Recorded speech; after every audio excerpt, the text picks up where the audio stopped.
안녕하세요. 윤목의 모퉁이 가스펠입니다. 지금까지 저희가 다윗 왕까지 막 달려왔는데요. 성경을 보실 때 전체적인 숲을 보고 그다음 나무를 자세히 살펴야 한다라는 말 들어보셨죠? 그런데 나무 사이사이로 나무만 보다 보면 이게 숲에 어느 정도에 내가 서 있는지 모를 때가 있어요. 그래서 오늘은 중간 리뷰 시간을 갖겠습니다. 창조부터 다윗 왕 때까지 어떻게 우리가 시대를 나누었고 그 시대의 변화에 따라서 어디까지 왔는지 그 위치를 한번 살펴보도록 하겠습니다. 성경의 시대 구분입니다. 구약이 총 성경책이 39권이에요. 39권. 신약은 27권. 성경 한 권이 아니에요. 안에 66권의 책이 있습니다. 자, 구약과 신약을 나누는 것은 구약은 창세기부터 예수 그리스도의 전 시대예요. 신약 마태복음에서부터는 예수 그리스도의 탄생으로 인해서 예수 그리스도의 이야기가 나오게 되는 것이죠. 구약 시대의 마지막 책이 말라기예요. 신약 시대의 처음 책이 마태복음입니다. 이 사이 400년간의 시간이 있었어요. 말라기와 마태복음의 사이의 간격의 시간은 400년이었습니다. 이 400년 동안 선지자도 없었고 책이 없죠. 선지자도 없었고 하나님의 어떤 예견자 이런 기록 이게 전혀 없었던 시대예요. 그래서 그 시대를 우리가 침묵시대라고 합니다. 하나님이 침묵하셨다. 신구약, 중간기, 신구약, 신약과 구약의 중간기, 중간사 이렇게 이야기하기도 합니다. 과연 하나님이 침묵하셨는가? 그렇지 않죠. 예수 그리스도의 시대를 준비하셨죠. 그래서 성경을 구약과 신약으로 크게 나누는데 이 구약의 39권의 책을 10개의 시대로 나누었습니다. 그래서 봐도 이 10개의 시대, 창조부터 포로귀환 그 시대까지 그리고 침묵시대까지 그 시대를 10개의 시대로 나누어서 저희가 배웠어요. 이 10개의 시대 중에서 우리가 통일왕국 시대까지 왔죠. 네, 한번 쭉 살펴보겠습니다. 성경책 메인 앞에 보면 성경 목록이라고 있어요. 그래서 66권의 책이 쭉 나열이 되어 있죠. 구약, 신약 나누어져 있고. 그리고 옆에 약자가 있습니다. 창세기는 창, 출애굽기는 출. 이것을 반드시 외우셔야 돼요. 그래야지 관련된 책들을 볼 때 훨씬 편안합니다. 그 성경 목록이 어떠한 차례로 되어 있는가에 대해서도 우리가 알고 가면 훨씬 이해하기가 좋습니다. 그래서 체계적인 정리를 한번 해보겠습니다. 구약 성경 개요 보겠습니다. 개요, 개관이라는 게 정답은 아니에요. 항상 구약 성경을 공부하고 나서 또 창세기를 공부하고 나서 각 권별로 또 하나님이 말씀하시는 것이 무엇인가에 따른 다른 생각들이 있습니다. 틀리다는 게 아닙니다. 다른 생각들이 있어요. 뭐 하나님은 사랑이셔 라고 느끼시는 분도 있고 아니야 하나님은 자기 백성만 챙기시는 분 같아 라고 말씀하시는 분도 있고 또 창세기는 그런 하나님이 선택한 사람들의 그 부족의 그 족장들의 이야기 같아 라고 말씀하시는 분들도 있어요. 또 어떤 분들은 아니야 창세기는 하나님이 약속하신 창세 때 약속하신 그 언약을 쭉 이루어가는 그 과정을 이야기하는 것 같아 라고 또 말씀하시는 분들도 있어요. 그래서 우리가 굵직하게 정의 개요, 개관 이런 거를 배우고는 가지만 이게 정답이야, 이거야, 창세기는 이 말이야, 구약은 이 뜻이야 이렇게 주장해서는 안 될 것 같습니다. 그래서 간단하게 한번 살펴볼게요. 정의는 하나님과 이스라엘 민족 간의 계약을 기록한 책이다. 무슨 말인가요? 하나님께서 하나의 사람을 아브라함이라는 사람을 택했죠. 그리고 그에게 민족의 아버지가 되게 했어요. 그래서 큰 이스라엘 민족을 이루셨죠.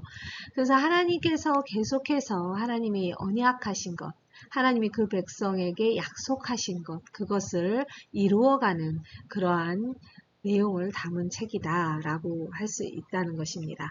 구조는 율법서, 역사서, 시가서, 예언서의 네 가지의 장르죠. 장르로 볼 수 있습니다. 특징이라고 했는데요. 히브리어, 히브리족 기억나시죠? 히브리어는 상형 문자였어요. 히브리어와 히브리족, 그리고 이것은 약 1000년에 걸쳐서 완성되었다, 기록되었다라는 것이죠. 시대로 보자면 아담과 하와가 BC 4500년, 아브라함이 2500년, 그리고 모세가 1460년이라고 했죠. 출애굽이 나라의 분열, 그리고 완전히 그 남유다까지 망한 것이 500년, BC 500년경, 그리고 포로 귀환 시대가 이루어졌었죠. 그리고 400년의 침묵 시대가 있었죠. 그래서 모세가 신명기 때, 신명기 가나안 땅을 바라보면서 창세기부터 적은 거예요. 그러니 1450년, 60년 경이라고 보면 400년도까지 약 1000년에 걸쳐서 기록되었다. 구약 성경은 하나님의 창조를 말하고 있습니다. 그렇죠? 창조, 그리고 이스라엘의 역사를 말합니다. 또 예언을 하죠. 선지자들에 의해서. 그리고 지혜 문학, 잠언, 전도서와 아가서와 같은 지혜 문학을 포함하고 있습니다. 이것은 신약 성경의 기초가 되는 중요한 문서입니다. 예수 그리스도께서 구약에 너희가 성경을 보았느냐, 말씀을 보았느냐, 그것이 모두 나를 설명한 것이다 라고 하셨어요. 그때 성경은 모세오경이에요. 신약 시대 때 신약은 없었겠죠? 모세오경이었습니다. 사두개인들은 모세오경만 믿었다. 바리새인들은 모세오경과 예언서 모두를 믿었습니다. 그래서 바리새인들은 사람의 그 영혼의 부활을 믿었었다고 했죠. 그리고 사두개인들은 절대로 믿지 않았다. 사마리아인들 역시 모세오경만 믿었던 사람들입니다. 구약의 39권의 책을 몇 개로 나눈다? 시대 10개의 시대로 나눈다. 거기에서 8가지의 시대까지 저희가 기록해 보았습니다. 우리가 한 것은 통일왕국 시대까지예요. 통일왕국 시대까지 했습니다. 왜냐하면 다윗까지 했기 때문이죠. 자, 제일 먼저 창조시대, 하나님이 천지를 창조하셨습니다. 11장까지의 이야기를 창조시대라고 해요. 어떤 이야기가 있습니까? 맨 처음 창조하셨죠? 2장 3장에서 아담과 하와 타락했습니다. 7장에서 노아의 홍수 있었습니다. 무지개 언약. 그리고 11장에서 높게 높게 쌓자, 바벨탑의 이야기입니다. 그래서 창조부터 바벨탑 이야기까지, 창세기 11장까지 우리가 창조시대야 라고 말했어요. 그 다음 족장시대 무엇입니까? 족장. 아브라함, 이삭, 야곱, 요셉의 이야기가 있습니다. 아브라함의 아들 이삭, 이삭의 아들 야곱, 야곱의 아들 요셉 정리되시나요? 창세기 12장에 처음 아브라함의 이야기가 나오죠. 고향을 떠나고 15장에 하나님과 아브라함의 언약, 횃불 언약 기억나시나요? 횃불 언약 15장에 있었어요. 그래서 창세기 50장까지 요셉이 이집트로 들어가고 그 야곱이 모든 자기의 가족을 데리고 이집트로 들어갔다 해서 거기에 끝나는 창세기 50장, 이것이 바로 족장의 이야기입니다.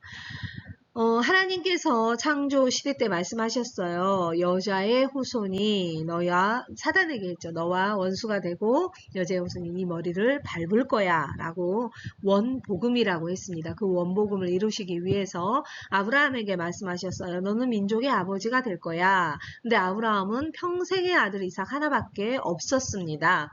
어떻게 해서 아브라함이 민족의 아버지가 되었는가? 그것을 요셉의 때에 하나님이 이루시기 시작한 것이죠. 어떻게?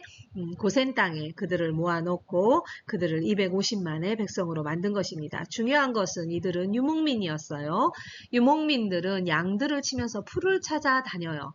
그래서 300명 정도가 되면 나눠집니다. 부족이. 그래서 다른 부족이 이제 나눠짐으로써 자기 양을 가지고 자기의 가속을 데리고 풀을 찾아 각자 떠나는 거죠.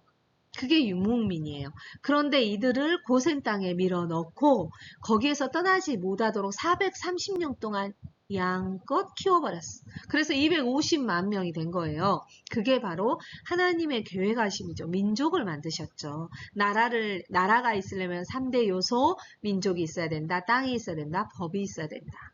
그래서 모세로 이제 됐다. 너희 이제 나와. 내가 지정한 땅으로 가서 내 백성 돼야 되지 않겠어? 라고 하나님이 말씀하시는 거죠.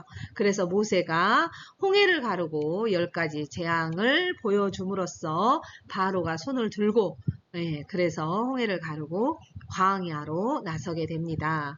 그 이야기가 출애굽기죠. 그것이 바로 출애굽 시대입니다.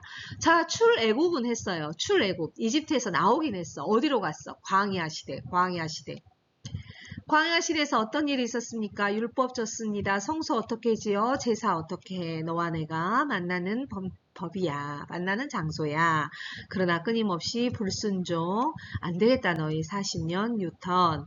모세의 죽음. 신명기에 모세가 가나안 땅을 바라보면서 이 백성에게 창세기에서부터 지금 현재 이르기까지 하나님의 역사하심을 쭉 이야기한 책 신명기다. 자, 모세는 죽었어요. 그 다음 제2의 지도자 여호수아 나타납니다. 여호수아는 어떤 일을 했는가? 여호수아서에 보니 정복을 했습니다. 그리고 분배를 했습니다. 그래서 이것은 정복시대라고 합니다. 드디어 가나안 땅을 정복했어요. 어떻게 정복하라고 그랬어요? 완전히 정복하라고 그랬어요. 아이도 죽이고 짐승도 죽이고 모든 것을 전멸하라고 그랬어요. 근데 이들이 그렇게 하지 못했어요. 보기에 너무 아깝거든. 그래서 살리고 같이 섞이고 혼합됐어요. 네. 그 결과가 무엇입니까? 엉망진창 혼란의 시대. 그것이 바로 무슨 시대? 사사시대. 사사시대에서는 12명의 사사가 나옵니다. 어떤 사사? 그 시대에서는 그나마 괜찮은 사람이라고 뽑아놨는데 이들 역시 전혀 하나님을 섬길 줄도 모르고 알지도 못하는 어리석은 사사들 그들이 백성을 그나마 다스릴 때는 평안이 있었다. 그러나 백성들은 다시 타락하고 다시 재앙을 받고 다시 죽는 소리를 치고 용서를 받고 그리고 다시 사사를 보내서 안정을 취한다 싶으면 또다시 타락하고 또다시 회개하고 이게 7번 반복되는 이야기. 사사시대. 사사기와 사무엘상. 왜 사무엘상인가? 마지막 사사 누구? 사무엘. 엘리 다음에 사무엘. 사무엘이 사무엘상 8장까지 나오죠. 그 다음에 이 시대의 이야기 룻기. 배고파서 베들레헴으로 떠난 여인이 다시 베들레헴으로 와서 회복하는 이야기. 그리고 이 마지막 사사 사무엘이 사울과 다윗과 이 두 왕에게 기름을 붓습니다. 다윗의 아들 솔로몬이 왕이 됩니다. 사울 40년, 다윗 40년, 솔로몬 40년, 총 120년이 통일왕국시대, 왕정시대, 통일시대 이렇게 같은 말이에요. 사무엘 상하, 사무엘서, 그 다음에 왕상, 왕상은 또 왜 물리냐? 솔로몬의 이야기가 9장까지인가요? 네, 나옵니다. 자, 솔로몬이 죽고 여로보암이 나와요. 르호보암은 솔로몬의 아들이고 여로보암은 신하였어요. 반란이 일으킨. 르호보암이 2지파, 여로보암이 10지파 해서 남북으로 쫙 분열이 됩니다. 이스라엘이. 그래서 북쪽은 아수르, 남쪽은 바벨론에 멸망하게 되죠. 이것이 바로 통일 왕국 시대를 지난 분열 시대의 이야기다. 어디에 있어? 열왕기와 역대상 역대기와 열왕기에 적혀져 있어요. 그런데 같은 이야기 다른 기록이라고 해야 되나요? 네, 같은 시대 다른 이야기죠. 그렇게 적혀져 있죠. 그 이야기도 함께 풀어보겠습니다. 자, 우리가 다윗 왕까지 했어요. 그래서 창조 시대, 그 다음에 족장 시대, 족장 시대가 커져서 출애굽을 하고 출애굽 시대에서 어디로 갔다? 광야로 갔다. 광야에서만 살았니? 아니, 가나안 땅으로 들어가서 정복했죠. 정복 시대. 여호수아의 정복 시대. 자, 정복했으니까 이제 잘 살아야 되지. 하나님의 백성으로. 아니요. 우리가 엉망진창으로 살았어요. 사사 시대. 자, 사사 시대에서 백성들은 어떻게 됩니까? 이제 멸망하나요? 아니요. 백성들은 원해요. 아, 우리에게 왕을 주세요. 뭐 기가 막힌 왕 주세요. 그래서 뭐 전쟁에 나가서도 싸우고 우리를 다스리게 해주세요. 하나님께서 내가 너희의 왕인데 나를 거부하는구나. 슬프지만 그들이 원할 만한 왕 사울을 택했습니다. 사울 끝까지 정신 못 차리다가 다윗이 왕이 되죠. 다윗 잘 나가다가 사무엘하 11장에서 밧세바 보고 흔들리기 시작하여서 쭉 이렇게 나락의 길로 걷게 되죠. 자, 솔로몬의 이스라엘 최대의 영토가 확장이 되지만 솔로몬은 넘쳐도 너무 넘쳐 1000명의 아내가 있어서 그들의 혼합된 신앙 그리고 우상 숭배로 인해서 분열 시대에 이르게 됩니다. 여기까지 했어요. 다음 시간에는 솔로몬 그리고 분열 시대 함께 하겠습니다.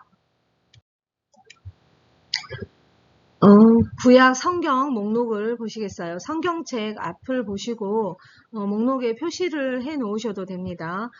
율법서와 역사서를 함께 합쳐서 역사서라고 합니다. 왜냐하면 율법서가 모세오경이에요. 모세오경 창출 레민신인데 이 역시 창세기서부터 쭉 역사대로 시간의 순서대로 적혀 있잖아요. 모세까지. 그렇기 때문에 역사서의 일부라고 합니다. 역사서와 율법서를 합쳐서 몇 개? 17권이었죠. 자, 시가서가 5권입니다. 시가서는 어떤 거냐? 우리 운율이 있게 쓰여진 거예요. 히브리어로 쓰였는데 운율이 그러니까 히브리어로 뭐 앞과 뒤가 뭐 대꾸가 되어 있고 또 음을 따라서 음에 맞춰서 기록이 되어 있고 이런 히브리 원어로 보면 이게 전부 욥기부터 아가까지 이게 율법서 우리 시조에서 보면 3543 뭐 3343 뭐 이렇게 했듯이 이런 법칙에 의해서 적어진 성경이에요. 그래서 이것을 시가서라고 합니다. 그래서 우리가 이걸 전체적으로 장르로 나눠져 있다라고 생각하시면 돼요. 예언서는 17권이죠. 그래서 17, 5, 17 이렇게 되어 있어요. 우연이냐? 우연은 아니에요. 왜냐하면 율법학자들 히브리인들의 율법학자들 이게 지금 70인역을 기준으로 하고 있는데 70인역이 쓰여질 때 그 율법학자들이 굉장히 이 사람들은 숫자나 이런 그 말의 그 조합 이런 거에 굉장히 예민한 사람들이에요. 그 사람들의 뜻대로 된 것이 아니죠. 성령의 감동으로 된 것이죠. 네. 17개, 5개, 17개 이렇게 되어 있습니다. 창출 레민신 모세오경이다. 신약에서 말하는 성경은 무엇이다? 모세오경이다. 자, 역사서 여호수아부터 에스더까지 쭉 역사서예요. 시대별로. 네. 시대별로입니다. 여기에서 룻기는 같이 사사기하고 묶인다고 그랬어요. 네. 에스더까지. 에스더는 포로 귀환 시대. 쭉 시대별로 쭉 되어 있어요. 자, 시가서는 운율로 되어 있다. 욥기는 창세기의 족장시대랑 같다고 그랬습니다. 제2시대 족장시대. 자, 시편부터 아가서는 언제? 솔로몬 다윗. 그러니 여기 사무엘 여기죠. 여기 들어가 있는 통일왕국 시대에 들어있죠. 자, 그 다음에 예언서는 어떻게 나누느냐? 예언서 이사야부터 다니엘까지 5개. 대예언서라고 합니다. 그리고 나머지 12개는 소예언서라고 해요. 소예언서. 왜 소예언서냐? 대예언서는 두꺼우니까. 그리고 소예언서는 얇으니까. 호세아도 12장으로 되어 있긴 한데 다니엘도 12장이거든요. 근데 다니엘이 묵시록이라고 그래서 내용이 대예언서로 들어갔습니다. 그래서 대예언서 5개죠. 5개, 요거는 12개. 그쵸? 창세기, 율법서 5개였죠. 역사서 12개였죠. 맞죠? 5, 12, 시가서 5, 5, 12 이렇게 맞춰졌죠. 네. 호세아부터 말라기까지 여기가 그리고 예언서는 언제 있었던 일이냐? 이제 요리 들어가야 돼요. 요리 역사서로. 역사서 사이에 예언서가 어느 나라의 예언자이냐, 또 어느 시대의 예언자이냐, 포로 기때냐, 포로 분열 시대 때냐, 포로 귀환 시대 때냐, 다 귀환하고 나서 성전을 짓고 성벽을 쌓고 그들이 하나님의 나라를 다시 복구할 때 그때의 선지자냐에 따라서 이들은 각자 이 역사서 속으로 들어가겠죠. 네, 그렇게 해서 열 시대가 이루어지는 것입니다. 우리가 글로 보았으니 표로도 보았으니 이제 그림으로 봐야 되겠죠. 처음 모퉁이 가스펠 했을 때 이 지도 생각나시나요? 우루에서 살았던 누구? 네, 아브라함의 가족이 하란으로 이동을 하고 하란에서 이스라엘로 와서 자 고센 땅에 자리를 잡는 것 많이 들었죠? 창세기 이야기입니다. 그 다음 창세기에서 이집트에서 나와 시내산까지 네, 출애 9배 이야기죠. 시내산 한 달 레위기의 이야기입니다. 율법 받았죠. 시내산에서 광야를 돌아 헤매 여기가 민수기 끊임없이 불순종 빨간 표시 무엇입니까? 모세가 가나안 땅 요단강 서편이죠. 여기가 가나안 땅. 가나안 땅을 모세가 바라보면서 이 동편, 요단강 동편에서 모세가 가나안 땅을 바라보면서 적은 글, 신명기 기억나시죠? 여기까지 모세오경이죠. 이 지도가 바로 모세오경이죠. 모세오경 끝나고 여호수아는 그럼 어떻게 펼쳐지는지 보겠습니다. 자, 여호수아는 언제 여기서부터 시작하는 거죠. 모세가 죽은 후에 여호수아가 요단강을 건너죠. 요단강을 건너서 남쪽으로 가죠. 남쪽으로 가서 정복하고 그 다음에 북쪽으로 가서 정복했다. 여호수아의 정복이죠. 그리고 이 노란 테두리가 사사기 시대 때 이제 있었던 이야기죠. 그리고 통일왕국 시대 역시 이제 이런 이야기가 있죠. 통일왕국 시대에 솔로몬은 굉장히 많이 나라를 확장시켰어요. 다윗도 마찬가지고 다윗보다도 더 확장시킨 게 솔로몬이에요. 네, 이쪽까지 이제 이렇게 많이 확장을 시켰죠. 자, 그 다음에 통일왕국 시대를 지나 분열 시대 그리고 북쪽이 먼저 아수르에게 침범을 당하고 남쪽은 바벨론 포로로 가게 되고 다시 바벨론 포로에서 이렇게 여기 이 나라로 귀환하게 되는 이야기, 포로 귀환 시대 이렇게 됐죠. 자, 여기까지 통일왕국 시대 이 노란 선까지의 이야기 했습니다. 네, 네이버 블로그에 윤목의 모퉁이 가스펠 조회하시면 성경을 읽다 카테고리에 제가 함께 공부한 PPT, 사진, 지도, 자료들, 구약 성경 읽기표까지 함께 있습니다. 다운받으셔서 소그룹이나 교회에서 또 목장에서 함께 공부하시고 함께 보시면 좋겠습니다. 그냥 성경을 읽는 것보다 자료를 함께 보면서 설명해 가면서 하면 훨씬 더 쉬워지죠. 또 인스타그램 모퉁이 들어오셔서 보시면 블로그로 또 주소 연결되어 있습니다. 댓글 달아주시면 제가 큰 힘이 되겠습니다. PPT 만드는 것 만만치 않은 것 같아요. 네. 혼자 하는데 시간이 많이 소요됩니다. 자료 꼭 함께 유용하게 사용되었으면 제가 더 기쁘겠습니다. 짧게 리뷰로 함께 살펴봤는데요. 어떠셨어요? 저는 아이를 잠깐 5분, 10분 등교시켜 줄 때도 창세기 50장을 이야기합니다. 창세기는 두 가지 이야기가 있다. 창조와 족장의 이야기가 있는데 창조 시대 때는 창조, 하나님의 창조, 타락, 홍수, 그리고 바벨탑의 이야기가 있고 족장은 4명의 족장 아브라함, 이삭, 야곱, 요셉의 이야기가 창세기에 있어. 땡! 네. 1장부터 50장까지 이야기 되었죠. 네. 그렇게 아이와 함께 짧게 이야기하고 또 성경을 정돈하고 다시 한번 살펴보는 그런, 좋은 맥이 되는 것 같아요. 이 시대로 나누어서 함께 이렇게 하는 게 저희가 설교로는 많이 들어서 알고 있지만 그걸 잊지 못하잖아요. 그래서 그것을 짜집기 하고 이어가는 그러한 과정이다라고 생각하시면 좋겠습니다. 모퉁이 가스펠 끝까지 저와 함께 가겠습니다. 감사합니다. 오늘도 평안하세요. 샬롬.